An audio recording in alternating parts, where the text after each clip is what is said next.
Assalamualaikum warahmatullahi wabarakatuh. Selamat malam, jumpa lagi dengan saya Tama dalam Ada Apa Gerangan. Bagaimana kabar kalian? Semoga selalu baik ya, diberikan rezeki yang cukup dan dilancarkan segala urusannya. Episode kali ini saya mendapatkan kiriman cerita dari Mas Zaki tentang pengalamannya ketika berlibur ke salah satu air terjun yang ada di Bogor. Oke, langsung saja kita simak ceritanya.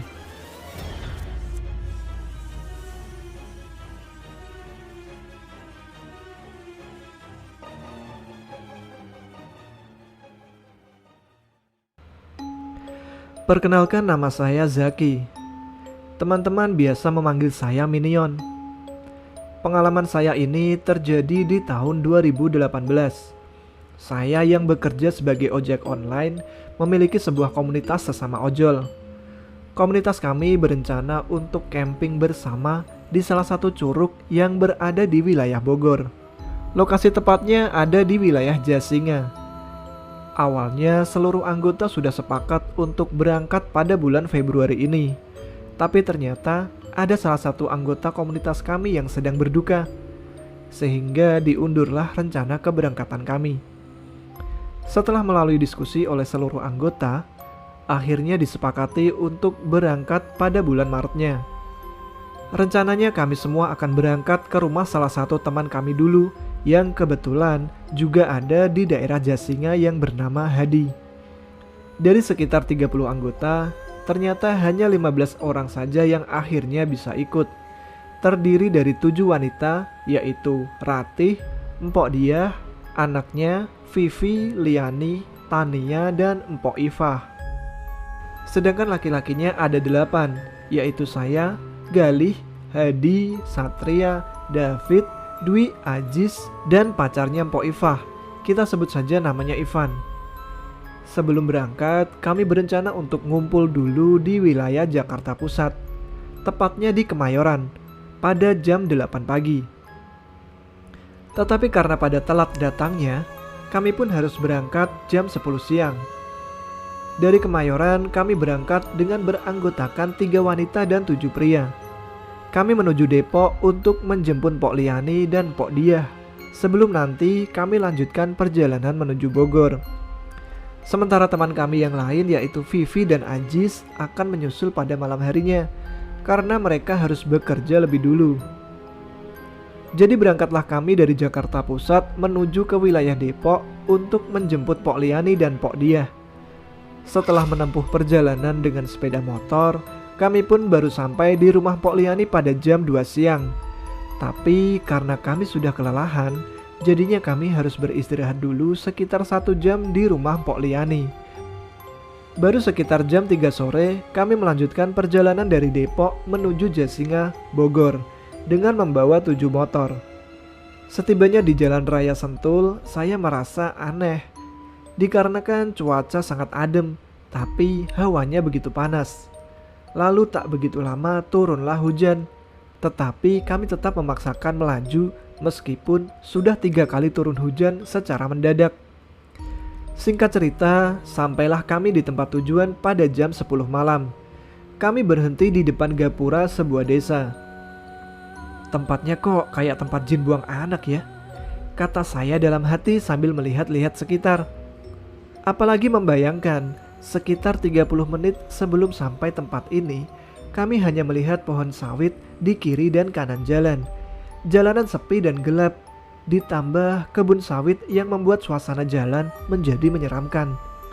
Kami lalu mengikuti arahan Hadi, teman kami yang tinggal di desa ini, untuk beristirahat dulu di saung yang ada di depan gapura desa untuk menunggu Vivi dan Ajis. Ketika beristirahat di saung itu, saya merasa tidak nyaman, seperti ada yang sedang memperhatikan. Apalagi saya memang orangnya sedikit bisa melihat hal-hal gaib dan merasakannya. Ketika duduk di saung itu, saya merasa agak beda hawanya. Lalu saya berbicara pelan kepada teman saya yang bernama Satria. "Boy, lo merasa gak ada yang aneh?" tanya saya ke Satria. "Aneh apaan sih? Jangan suka nakutin lah. Soalnya gue bawa bini nih." Ntar takutnya ada apa-apa. Jawab Satria yang sepertinya paham dengan arah perkataan saya. Enggak Sat, gue cuma mau nanya aja kok. Saya coba mengalihkan pikiran Satria supaya tidak takut. Ketika ngobrol dengan Satria, tiba-tiba saya dipanggil oleh Hadi. Oi, Minion, sini coba. Ada apaan? Mau ngasih duit ya? Jawab saya sambil senyum. Gua mau nanya sama lu nih, kata Hadi. Nanya apaan, Had? Saya balik tanya. Gue lihat lu kok diem aja sih setelah turun dari motor. Gak apa-apa kok boy, jawab saya sambil senyum. Gua tahu lu pasti merasa kan, kata Hadi sambil berbisik. Iya sih, kok lu tahu sih? Tahu lah, soalnya gue lihat muka lu pucat dari tadi, kata Hadi. Iya boy, gua ngerasa ada yang ngawasin gua sedari tadi. Yaudah, slow aja. Setahu gua dia cuma mau kenalan doang sama tamu, kata Hadi menenangkan. Tapi iseng gak boy? Tanya saya. Kagak kok, biasanya sih cuma ngeliatin doang. Setelah itu saya hanya diam. Saya sadar bahwa saya hanya tamu di desa ini, dan saya juga gak ada niat macam-macam. Jadi saya masih berpikiran positif aja. Tapi ketika saya dalam posisi diam itu, saya melihat ada bayangan yang mengintip dari pohon sawit yang ada di seberang jalan. Saya masih diam dan memandangi saja bayangan itu, walaupun sebenarnya penasaran. Tapi tiba-tiba saja bayangan itu keluar dari pohon dan alangkah kagetnya saya ketika bayangan itu keluar. Saya melihat bayangan itu adalah sosok tanpa kepala dan dia sedang menenteng kepalanya sendiri dengan tangan kirinya. Saya coba tetap diam dan tenang agar tidak membuat takut yang lain. Saya kembali menoleh untuk melihat bayangan itu lagi. Dan saya sangat kaget ketika sosok itu nampak lebih jelas. Sosok yang saya lihat itu, badan dan kepala yang dia tenteng berlumuran darah. Parah, asli. Itu badan kayak hancur, mukanya udah gak karuan dan terlihat mengerikan. Sosok itu diam menghadap ke arah kami, memandang kami dari seberang jalan. Tak lama, Hadi yang sepertinya paham dengan situasi yang saya alami memanggil saya. Oi, Minion, gak usah takut. Dia cuma mau kenalan aja kok. Gua bukannya takut, Had. Cuman baru lihat aja yang model begini. Rada ngeri-ngeri gimana gitu. Kalau lu mau tahu, dia dulu itu jawara di kampung sini. Dia yang jagain warga sini. Bahkan sampai mati pun masih menjaga desa ini, kata Hadi menjelaskan. Iya boy, jawab saya singkat sambil senyum nahan takut. Tak begitu lama terlihat ada motor yang datang. Ternyata itu Vivi dan Ajis yang sedang kami tunggu dari tadi. Karena waktu sudah jam 11 malam lebih, jadi kami bergegas ke rumah Hadi untuk numpang istirahat. Ketika saya berjalan sekitar 100 meter dari gapura desa, saya melihat jelas bayangan yang tadinya ada di pinggir jalan sekarang sudah berada di bawah gapura desa dan memperhatikan rombongan kami. Saya hanya bisa baca doa dan memalingkan pandangan. Tak begitu lama kami pun tiba di rumah Hadi. Sesampainya di rumah Hadi, kami istirahat di saung yang ada di samping rumahnya. Lalu istri Hadi keluar untuk membawakan suguhan untuk kami. Setelah makan, teman-teman yang lain pun mulai terlihat ngantuk. Mungkin karena kelelahan sekaligus kenyang kali ya. Beberapa di antara kami ada yang langsung tertidur dan ada beberapa yang begadang, termasuk saya. Sedang asik ngobrol, saya melihat jam ternyata sudah jam 3 pagi. Saya gak sengaja melihat ada bayangan hitam besar berada di tengah-tengah sawah. Dan saya iseng menanyakannya ke Pok Liani. Mak, lu lihat kagak mak, ada orang di tengah sawah? Ngapain ya jam 3-an ke tengah sawah? Mau nyari kodok apa belut tuh mak? Kata saya sambil berbisik. Mana sih? Lu PA ah. Gua kagak lihat, ngapain juga malam-malam di sawah? Jawab Pok Liani. Itu mak yang badannya gede di samping orang-orangan sawah. Udahlah, lu tidur aja sana. Kali aja lu udah capek, jadinya ngaco tuh mata, kata Pok Liani. Gak mungkin ah, orang gue lihat jelas itu orang, batin saya. Tapi gak begitu lama Pok Liani izin untuk tidur di dalam rumah. Dia beranjak dari saung dengan sedikit berlari. posisi yang ada di saung tinggal 5 orang dan hanya saya saja yang masih belum tidur. Karena perasaan makin gak enak, akhirnya saya paksakan untuk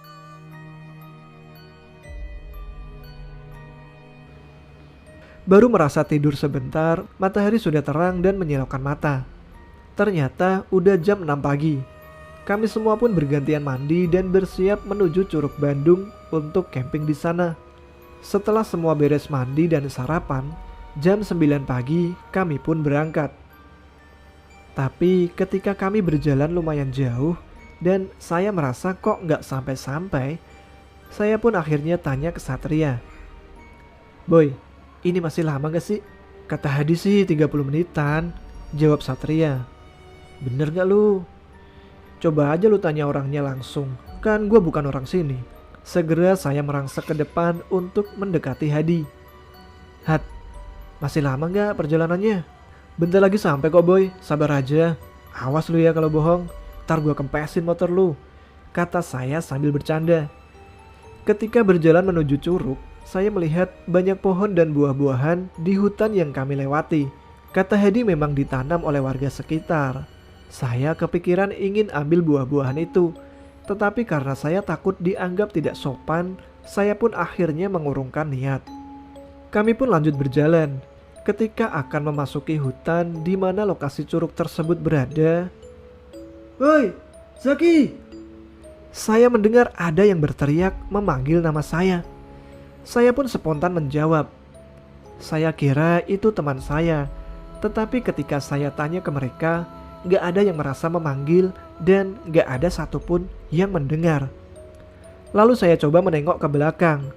Tiba-tiba saya melihat ada sosok wanita berbaju putih yang ikut berjalan bersama rombongan kami. Sosoknya pucat. Dia hanya terdiam mengikuti langkah kami. Meskipun kaget, saya pura-pura untuk biasa saja dan terus berjalan. Sesampainya di tengah hutan, ternyata jalanan di depan kami tertutup karena tanah longsor yang terjadi beberapa hari yang lalu. Jadi satu-satunya jalan kami harus membuka jalur lama yang dulu sering dilalui warga. Jalur itu berada di tepi jurang. Kami pun harus melipir, mungkin sedikit memutar. Banyak dari kami yang sebenarnya tidak setuju, tapi karena sudah 3/4 perjalanan, jadinya kami memaksa untuk melanjutkannya. Singkat cerita, setelah melalui trek yang lumayan susah, akhirnya kami tiba di Curug Bandung. Pemandangannya indah, sejuk, masih asri dan airnya segar sekali. Beberapa dari kami langsung berenang, sedangkan yang lainnya hanya bermain di alirannya yang dangkal. Sambil berenang, kami sempatkan berfoto-foto. "Semuanya sinilah kita foto-foto, mumpung bagus nih pemandangannya," kata Ratih. "Ayolah, kapan lagi kan?" jawab Pok dia. Dan kami pun mengabadikan pemandangan dengan ponsel masing-masing. Tetapi saya merasa ada yang janggal di dalam hati. Sedari saya masuk ke kawasan curug itu, saya mencium bau amis dan wangi melati. Sedangkan yang lain tidak ada yang mencium bau itu. Saya lalu main-main air di tempat dangkal. Tapi tiba-tiba saya sepintas melihat ada bayangan harimau yang lewat. Setelah itu gangguan tampaknya semakin sering. Kami merasa ada yang melempari batu dari atas. Lalu ada juga yang melihat sosok bayangan lewat. Dan kami melihat batang pohon yang bergoyang-goyang kencang, padahal tidak ada angin yang bertiup. Setelah melihat kejadian-kejadian aneh yang menimpa kami pun bergegas untuk pergi dari lokasi itu dan membatalkan rencana kami untuk camping di sana. Kami pun menyusuri jalanan lagi untuk kembali pulang. Tapi setibanya kami di hutan, tiba-tiba Mpok Ifah wajahnya kelihatan marah dan kesal. Padahal tidak ada satu orang pun yang membuatnya marah. Mpok Ifah pun jalan semakin cepat. Ketika kami menegur dia, Mpok Ifah malah marah dan bilang, "Kamu siapa? Berani sama saya, ha?" Mendengar Mpok Ifah yang terlihat aneh, yang lain pun hanya diam karena takut. Dan ketika pacarnya Mpok Ifah, yang kita sebut saja namanya Ivan, mendekat, seketika Mpok Ifah langsung mendorong Ivan ke belakang. Dan anehnya, Ivan terdorong sangat jauh. Padahal terlihat hanya didorong pelan oleh Pok Ifah. Pok Ifah pun tiba-tiba lari. Kami pun segera mengejar, tapi tak ada yang berani memegangnya. Ketika saya mengejar dan berada tepat di belakangnya, dia tiba-tiba membalikkan badan sambil berbicara dengan mata melotot. Kamu siapa? Kata Pok Ifah. Saya minion, Pok. Masa lupa sih? Kamu mau nantangin saya, ha? Kamu gak tahu saya? Kata Pok Ifah sambil membentak. Fah, maaf Fah kalau saya ada salah. Kamu jangan kayak gini lah. Kata Ifah. Saya tahu. Kamu dari dulu niat jahat kan sama Ifah. Kata Pok Ifah sambil menunjuk ke arah Ivan. Enggak kok Fah, sumpah. Jawab Ivan. bohong. Bentak Pok Ifah sambil mendorong Ivan dan dia mental ke belakang. Dan saya pun semakin yakin kalau Pok Ifah ini kerasukan. Lalu saya mencoba menenangkannya. Pok, sabar ya Pok. Kamu siapa? Kamu berani sama Saya, kata Pok Ifah lagi. Saya tiba-tiba teringat kata orang bahwa saya sebenarnya punya pendamping dari leluhur saya. Mengingat itu, timbullah rasa berani untuk bicara. Saya nggak takut sama kamu. Emangnya kamu siapa? Saya adalah pelindung Ivan. Fah, kamu berani sama saya. Kamu berani nantang keluarga saya. Saya balik menantang dia. Tiba-tiba dia langsung lari dan saya pun mengejarnya. Ketika sudah dekat, saya segera menangkap tangannya. Tetapi dia langsung nengok dan melotot. Tapi setelah itu entah ada apa, tiba-tiba saja dia menuruti kata saya. Setelah Pok Ifah bisa saya kendalikan, Hadi lalu mengusulkan untuk membawanya ke orang pintar yang ada di desa dekat situ. Kami pun berjalan menuju desa dengan kondisi Pok Ifah yang belum sepenuhnya sadar. Setelah sampai di desa, kami langsung menuju ke rumah orang pintar yang dimaksud oleh Hadi. Setelah sampai rumahnya, kami pun segera meminta tolong untuk menyadarkannya. Mbah, maaf, ini teman saya kenapa ya Mbah? Tanya saya ke beliau. Enggak apa-apa, dia cuma kecapean, jadinya kerasukan. Jawab beliau. Maaf Mbah, kerasukan yang di curug bukan ya Mbah? Soalnya kita semua habis dari curug itu. Tanya saya sambil menunjuk arah curug. Bukan, ini jin pegangan dia. Soalnya jin ini gak suka karena ada niat yang melenceng dari kalian. Ke curug bukannya untuk liburan, tapi malah mau berbuat yang enggak. Iya Mbah, makasih banyak ya Mbah. Setelah Pok Ifah sadar, kami pun pamit pulang ke rumah Hadi. Dan setelah maghrib, kami berpamitan ke Hadi untuk pulang ke rumah masing-masing. Alhamdulillah tidak ada hal aneh yang terjadi setelah itu. Keesokan sorenya kami pun ngumpul untuk melihat foto-foto kemarin. Tapi anehnya, sebagian besar foto di HP kami tidak bisa dibuka. Dan hanya beberapa foto saja yang bisa dibuka. Kami melihat di dalam foto tersebut ada beberapa sosok makhluk lain yang tertangkap kamera HP. Ada sosok macan, bayangan hitam, dan kepala tanpa badan. Setelah itu kami pun bertanya ke Hadi, karena dialah yang punya ide mengajak kami ke curug itu. Hadi menjelaskan ke kami bahwa curug itu adalah curug yang sering digunakan orang untuk bertapa dan mencari pesugihan, dan dia tidak menceritakan. Demikianlah salah satu pengalaman saya yang berkesan, yang berkaitan dengan makhluk gaib. Semoga bisa menghibur dan memberikan hikmah.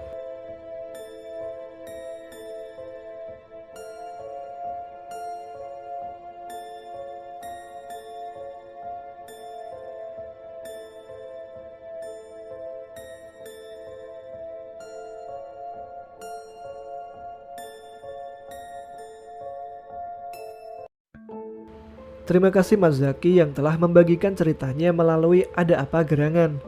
Bagi siapa saja yang ingin berbagi cerita misteri, bisa dikirim melalui email ataupun Instagram Ada Apa Gerangan yang saya sertakan di deskripsi. Terima kasih untuk kalian yang sudah setia mendengarkan setiap episode Ada Apa Gerangan. Salam dari saya untuk semuanya. Terima kasih yang sudah hadir di kolom komentar.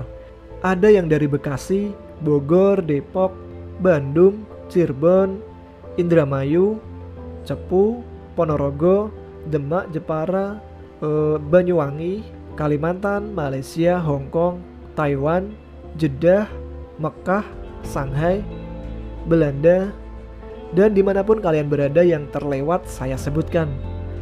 Baiklah, sampai di sini episode Ada Apa Gerangan kali ini. Jumpa lagi di lain waktu, tentunya dengan saya Tama dalam Ada Apa Gerangan. Tetap semangat yang sedang beraktivitas, jaga kesehatan, selamat istirahat. Selamat malam, Assalamualaikum warahmatullahi wabarakatuh.